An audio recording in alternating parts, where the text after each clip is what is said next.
Parksepa keskkooli 9. klassi õpilased jätkasid Võru kalmistu ääreala korrastamist, millega aasta tagasi algus tehti. Neljapäeval koguneti kalmistu Räämas servaala puhastama juba 3. korda. Aastakümnete jooksul on vanad hauaplassid jäänud pinnase ja prügilasu alla ning ajapikku võsastunud. Ka sel korral tuli maapinnast välja üks 2-3 inimpõlve tagasi pandud rist, tükk vaagnaluud ning ohtralt kalmuküünla kesti. Nagu kinnitas 9. klassi õpilane Andra Kirotaja, on noortel plaan kalmistu serv lõpuni korda teha.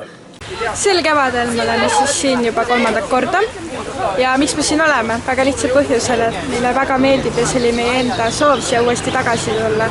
Sellest on kujunenud juba meie klassi traditsioon ja me kohe kindlasti jätkame seda.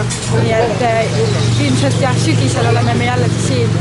Ja alguse sai see kõik sealt nurgast tagant ja nüüd olemegi juba jõudnud päris kaugele, et see on juba nagu meie ala siia kujunenud, mida me korrastame. Palju siin lõpuni veel jäänud on?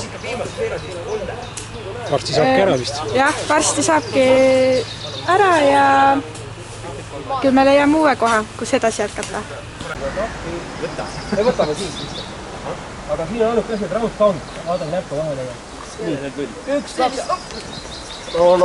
Hea ettevalmistus ja asi korras. Kuule, aga ajame ta sirgest ka, vastavalt siis silmakaarele.